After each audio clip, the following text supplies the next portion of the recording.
of net bidding. Net bidding just doesn't work. Actually, it doesn't work financially.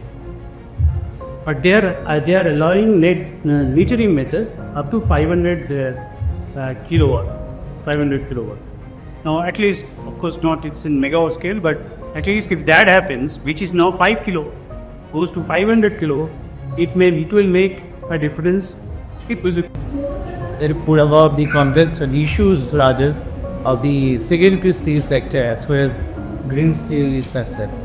There's the issues of policy clarity, conceptual clarity about what is the agency, what are the possibilities, what are the advantages of things that are going into that.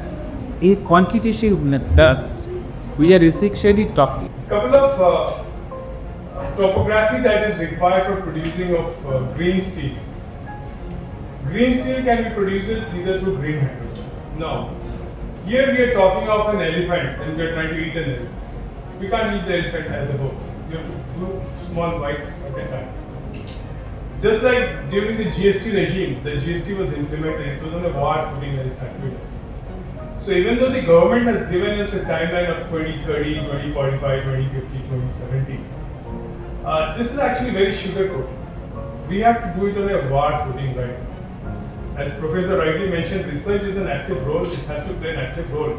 But essentially, changing generation from a captive power plant to a renewable may be very much costly.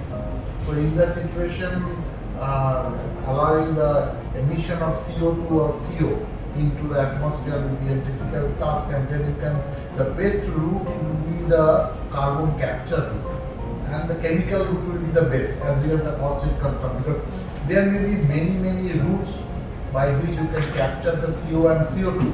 But as regards Indian standards and Indian philosophies and Indian financial situations are concerned, I think the chemical route will be the best route to capture CO and CO2 that may come out of your captive power plant generating electricity from coal or gas. But in that situation, a huge amount of study will be required, because there may be different types of production processes and different types of furnaces that are being utilized for the steel production. So in that situation, I think if you can jot down the different production processes of different industries and how they can go for retrofitting and how can they integrate the changed energy generation situation for them to survive into the market, that will be excellent. I think research is the main component at this juncture, because for last 12 years we rest of the green company rating system.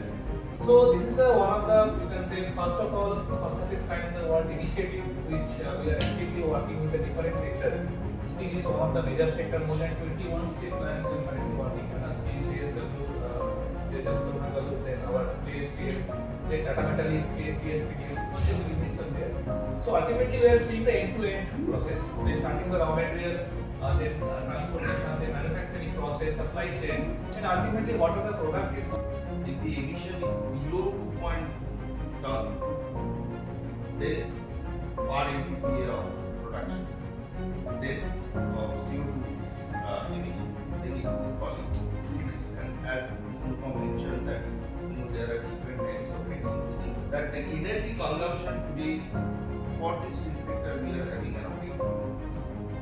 Whereas emission, if I take just around 10% of the total carbon dioxide, and out of it 7% is direct emission and 3% is indirect emission, power generation and some indirect emission.